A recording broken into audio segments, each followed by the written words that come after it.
Hey guys, it's Jeff. Thanks for tuning into my codependency recovery and enabling channel. It's called It's Not Your Fault because it is not your fault. I am YF family. We're going to talk about something that you probably danced a few times as an enabler, as a codependent.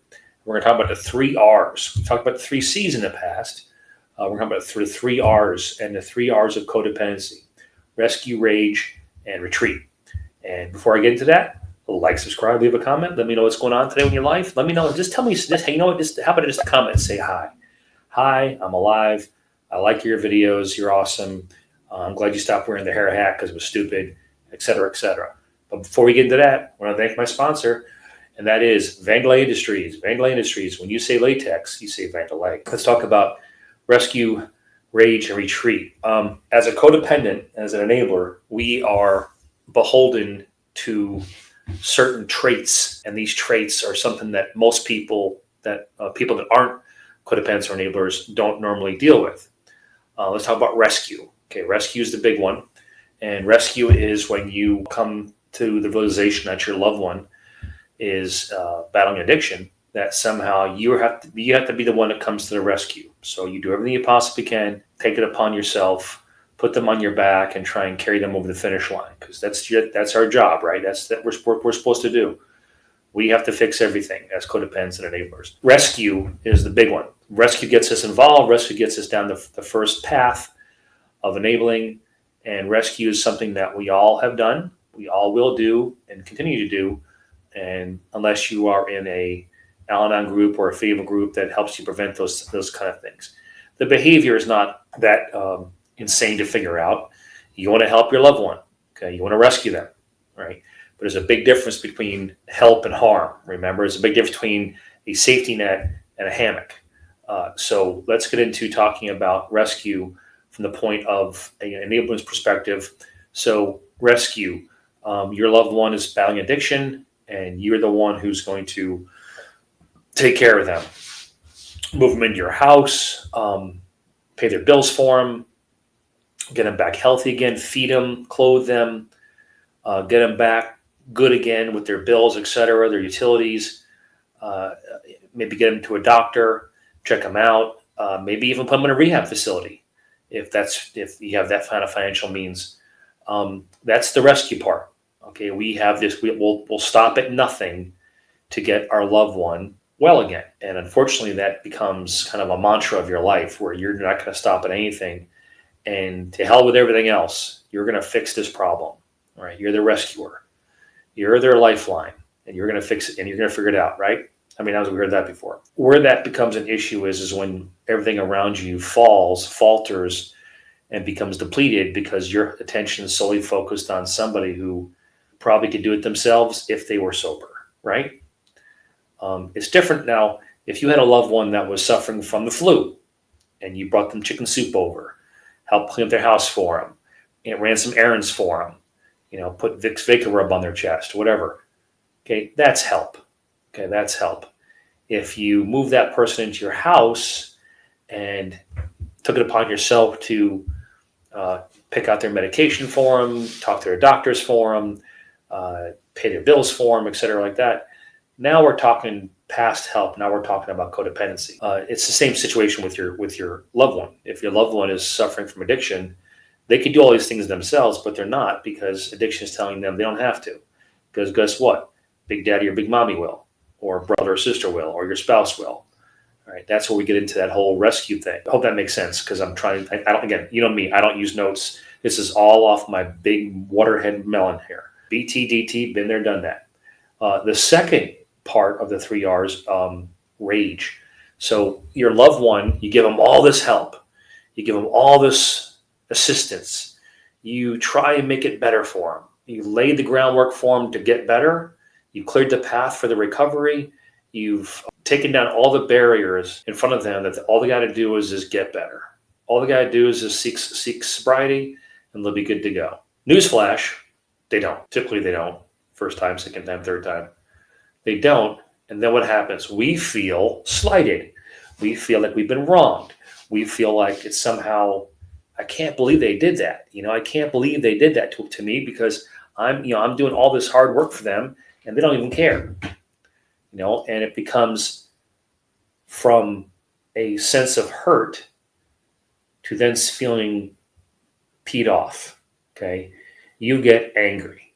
I spent all this money on you. I spent all this time trying to get stuff. I did all this research for your facility. I did all me. I did all this stuff, and this is how you pay me back.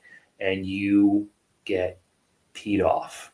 Right? Understandable. I mean, think about it. It's if you spend that much time and they don't reciprocate or get better, you get angry, right? The reason why we get angry is because we still consider them to be a normal human being. Normal human being, in most cases, if you were to help somebody that's going through a tough time and you help them out and they get better or they don't get better, still they would feel gratitude, or they would at least try to get better. And if they don't, you feel disappointed and you'd probably get angry. All right. Same situation here. If you spend all your time and effort on your loved one trying to get them better and it doesn't work out, of course you're going to feel angry. You're going to feel that rage. Rage may be a tough word. I mean, I've never seen anybody rage, but you will get angry. And that's common. Again, you're allowed to think that way. I've said it 6 million times, and I'll say it 6 million more times. You're allowed not to like people that you love. You're allowed. So if you get upset, even if you rage because your loved one won't get better, won't just say, okay, well, I feel better now. I'm going to go ahead and stop drinking. I'm going to stop using. If they don't do that, or don't get in a facility or a rehab facility or an AA meeting or an NA meeting, if they don't do all those things, you're going to get angry. It's natural. Okay, it's part of the R's.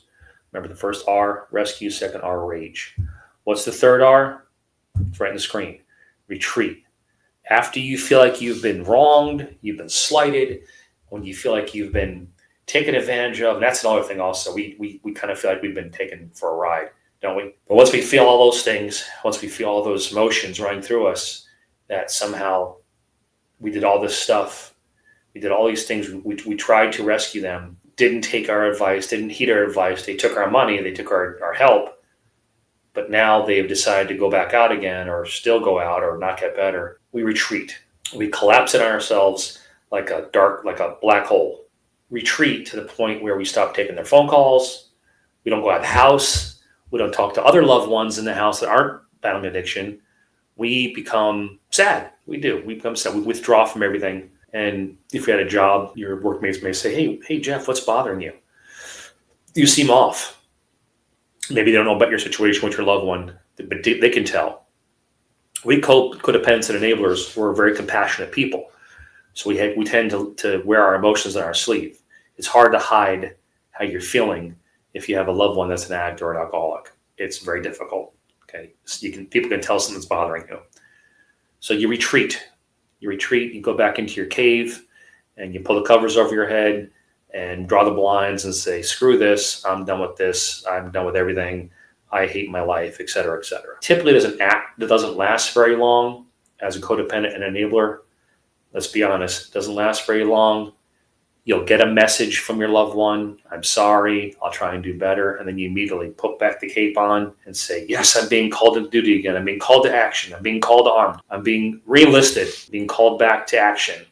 And that's what we do. We're waiting for that phone call. This is why it's so important that we enablers and codependents get into a meeting as soon as possible.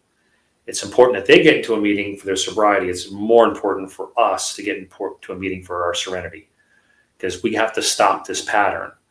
Stop this pattern of rescue, rage, retreat. We have to stop this because we are just perpetuating their addiction. We're continuing to make them sick if we keep on continuing to try and help them. Old school help, as we used to call help years ago. So does that make sense? I hope it does. We put down in the comments if that makes sense to you about the 3 R's, and hopefully I just explained it pretty good. Again, there's no right or wrong answer to any of this stuff. It's just life experiences. You cannot gain serenity only one way. If you gain it, great. Any club in the bag. If they get sober, great. I don't care how they do it, as long as they do it. I'm not real happy about substituting one crutch for another. Methadone or Suboxone for heroin or the opioids. But I'm not a doctor. Don't play one on TV. I didn't stay at a Holiday Inn Express last night. So BTDT, that's me. Been there, done that. Keep coming back, guys. It works if it works. Let it begin with you. Let it begin with you. Let it begin with you, because it has to start with somebody. It should start with you. And say a prayer for the prayer. Say a prayer. Say a prayer for your loved one, who you may be in one of those 3 R's with right now, that they find the sobriety they need. Because if they get the sobriety, it does not mean that you automatically get serenity. It doesn't work that way. Just because they're sober doesn't mean you're serene. You got to make yourself better also, because you got some baggage, you got some scars, some pain, right, that you're carrying around. All right, guys, God bless you, and I will talk to you soon.